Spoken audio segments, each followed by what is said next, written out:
Baik Bapak Ibu, kali ini akan kita bahas mengenai rekognisi pembelajaran lampau atau RPL pada PPG dalam Jabatan Transformasi Plus tahun 2025 LPTK UIN Sumatera Utara Medan. Baik, sedikit penjelasan mungkin mengenai RPL ini adalah tahapan sebelum pembelajaran PPG dalam jabatan dimulai. Jadi Bapak Ibu di sini diminta untuk mengumpulkan berkas-berkas ataupun barang bukti pelaksanaan pembelajaran yang Bapak Ibu lakukan selama 6 tahun terakhir sebelum melaksanakan pembelajaran PPG dalam jabatan. Jadi RPL ini terdiri atas 5 poin. Nanti 5-5-nya akan kita bahas di sini. 1-5, yang kelimanya ini mewakili 5 mata kuliah yang akan dicantumkan pada transkrip nilai Bapak Ibu ketika lulus nanti dalam PPG dalam jabatan. Baik, kita bahas satu-satu. Untuk poin pertama itu ada pelaksanaan tugas mengajar. Pelaksanaan tugas mengajar ini mewakili mata kuliah pengembangan kompetensi pedagogik. Apa saja yang diminta yaitu SK ataupun surat tugas mengajar. Jadi Bapak Ibu harus melampirkan SK ataupun surat tugas mengajar. Maksimal 6 tahun yang bisa dihitung. Jadi SK-nya itu 6 tahun terakhir. Kalau Bapak Ibu hanya punya pengalaman mengajar 4 tahun, berarti Bapak Ibu bisa melampirkan keempat-keempatnya. Di sini maksimal 6 tahun, artinya paling banyak Bapak Ibu mencantumkan 6 tahun. Nah, karena yang bisa mengikuti PPG dalam jabatan ini terhitung sudah paling lama memiliki SK pengangkatan guru di 30 Juni 2023. Maka kalau dia paling terakhir adalah guru yang memiliki SK di tanggal tersebut, berarti guru tersebut bisa mengumpulkan dari tahun 2023 sampai 2024. Berarti itu mungkin sekitar 3 semester atau 1,5 tahun. Silahkan dilampirkan. Nah, SK ataupun surat tugas ini bisa per semester. Bila 6 tahun maka ada 12 SK ataupun surat tugas. Nah, pengakuannya satu surat tugas mewakili setengah SKS. Jadi setengah dikali 12, karena dia 12 semester, makanya dapat hitungan paling tingginya dapat 6 SKS. Nah, di sini SK ataupun surat tugas ditandatangani oleh kepala sekolah ataupun ketua yayasan. Kemudian SK-nya atau surat tugas itu dapat berupa SK per semester ataupun SK per tahun ajaran. Nah, jadi SK per tahun ajaran tidak tiap tahun ajaran 2022-2023, maka itu satu SK. Boleh ada juga. Kemudian yang kedua ada peningkatan kompetensi bidang studi yang mewakili mata kuliah pengembangan kompetensi profesional. Apa saja dokumen yang dikumpulkan yaitu sertifikat, piagam, surat keterangan mengikuti kegiatan ilmiah atau KKG, MGMP, forum sejenisnya atau forum ilmiah lainnya. Minimal 5 kali dalam 1 semester yang masing-masing memiliki 2 JP per kegiatan. Jadi kalau ada 5 berarti ada 10 JP. Dah, 1 semester itu wajib 10 JP dengan nilai setengah SKS selama 6 tahun atau 12 semester. Jadi setengah kali 12 dapat 6 SKS untuk poin kedua. Nah, ada catatan di sini, jika memiliki satu sertifikat dengan 10 jam pelajaran atau 10 JP, maka itu sudah memadai. Jadi Bapak Ibu hanya melampirkan satu sertifikat itu sajalah di dalam 1 semester itu. Tapi kalau sertifikatnya hanya 4 atau 5 JP, Bapak Ibu bisa melampirkan sertifikat lain sehingga akumulasi JP-nya menjadi 10 JP dalam 1 semester. Baik, yang ketiga ada penyusunan perangkat pembelajaran mewakili penyusunan perangkat pembelajaran nama mata kuliahnya. Nah, di sini dokumen yang dikumpulkan adalah RPP, materi ajar, LKPD, alat peraga, instrumen. Nah, jadi sebenarnya nggak cuma ini ya Bapak Ibu, itu ada 16 perangkat, termasuk di situ prota, prosem, buku guru, buku siswa, termasuk di dalamnya itu ada 16 perangkat ini, bukan hanya yang 5 ini saja. Jadi dalam satu semester Bapak Ibu harus mengumpulkan 16 perangkat dengan perhitungan 16 perangkat itu mewakili setengah SKS. Jadi setengah kali 12 dapat 6 SKS jika diisi dengan penuh setiap semesternya.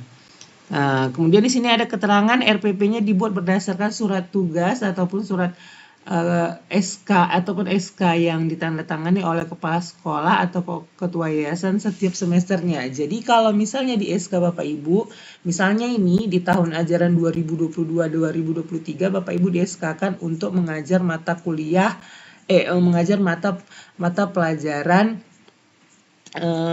agama Islam di kelas 5 SD gitu. Maka Bapak Ibu buatlah RPP-nya untuk kelas 5 gitu. Nah, di RPP ini Bapak Ibu kadang dalam satu semester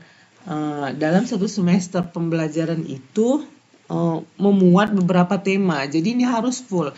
Jadi selama satu semester itu misalnya ada 3 tema di kelas 5, semester ganjilnya ya buat ketiga temanya. Jadi tidak per tema dia. Jadi berapa tema yang dibahas dalam satu RPP dalam satu semester itu dibuat full di sini semuanya. Begitu juga dengan LKPD-nya.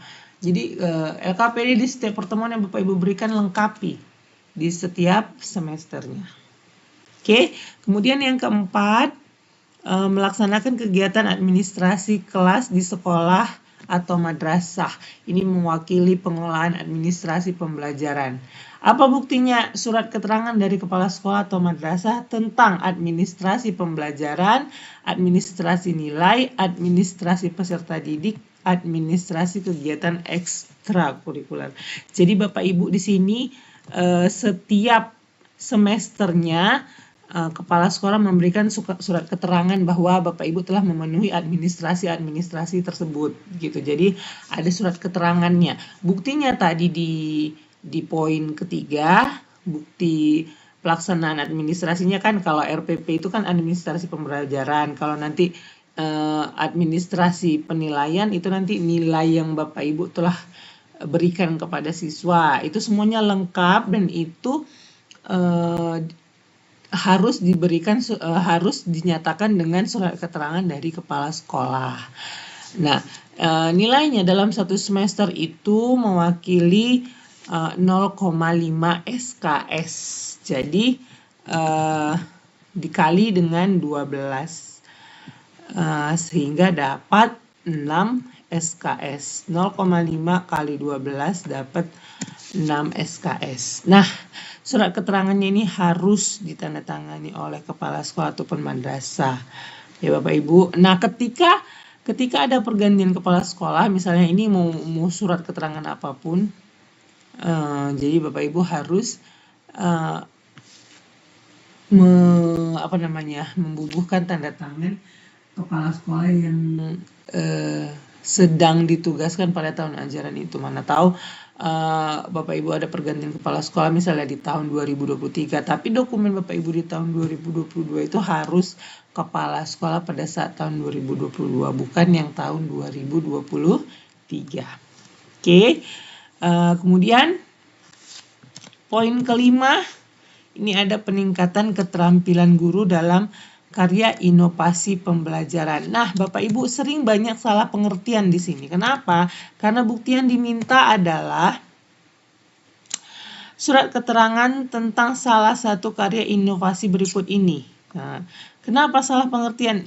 Bapak Ibu selalu menganggapnya kita meminta surat tugas saja, padahal bukan. Kita juga meminta bukti inovasi pembelajaran yang Bapak Ibu lakukan. Jadi dua di sini buktinya. Yang pertama surat keterangan dari kepala sekolah bahwa Bapak Ibu memiliki karya inovasi, misalnya pada tahun ajaran 2023 Bapak Ibu memiliki karya inovasi misalnya membuat PTK itu harus ada surat keterangannya dari kepala sekolah ataupun kepala madrasah. Nah, yang kedua, mana buktinya? Bukti inovasi pembelajaran Bapak Ibu. Kalau memang Bapak Ibu melaksanakan PTK, kumpulkan laporan PTK-nya. Jadi di sini 2, surat keterangan dan bukti inovasinya. Makanya di sini kita buat ada 2. Jadi apa buktinya? Dan berikan surat keterangan dari kepala sekolah atas inovasi pembelajaran Bapak Ibu tersebut. Nah, kemudian Bapak Ibu buktinya itu dapat berupa apa? Bisa berupa video pembelajaran, bisa berupa pedoman praktikum ataupun modul seperti ini. Bukan berarti harus keempat-empatnya, misalnya di semester ganjil 2020-2023 Bapak Ibu harus membuat modul, harus membuat pedoman praktikum, harus membuat PTK ataupun harus membuat video pembelajaran. Bukan seperti itu ya Bapak Ibu. Jadi Bapak Ibu itu harus kira-kira dalam pembelajaran di tahun 2022-2023 itu Bapak Ibu membuat inovasi apa gitu. Misalnya membuat video pembelajaran. Video pembelajaran ini bukan Bapak Ibu ngajar di kelas terus direkam. Pelaksanaan pembelajaran yang Bapak Ibu lakukan itu direkam. Bukan itu ya Bapak Ibu. Video pembelajaran di sini adalah misalnya Bapak Ibu membawa materi sholat jenazah misalnya. Terus Bapak Ibu mengajak siswa memahami materi sholat jenazah itu melalui video pembelajaran. Misalnya Bapak Ibu mau buat video mengenai tata cara ataupun langkah-langkah pelaksanaan sholat jenazah gitu dengan video gitu. Nah, yang kita minta itu videonya, video bahan ajar Bapak Ibu itu bukan video Bapak Ibu melaksanakan pembelajarannya. Nah, itu dia. Sering sekali ini banyak sekali pertanyaan yang ditanyakan kepada saya itu katanya harus merekam ketika Bapak Ibu mengajar. Bukan ya Bapak Ibu, ini namanya inovasi pembelajaran. Jadi apa nih? Bagaimana nih Bapak Ibu melakukan pembelajaran itu dengan cara-cara yang paling terupdate, terbaru dengan melakukan inovasi-inovasi. Nah, jadi Bapak Ibu, kesemuanya harus dilengkapi dan ini semuanya total SKS ya 27 SKS. Jadi nanti sisanya ada 9 SKS lagi akan Bapak Ibu peroleh dari pelaksanaan pembelajaran PPG Daljab. Baik, mungkin itu aja catatan kita untuk rekognisi pembelajaran lampau yang akan kita kumpulkan segera sebelum pembelajaran PPG dalam Jabatan Transformasi Plus tahun 2025 kita mulai nantinya. Terima kasih Bapak Ibu, sekian. Assalamualaikum warahmatullahi wabarakatuh.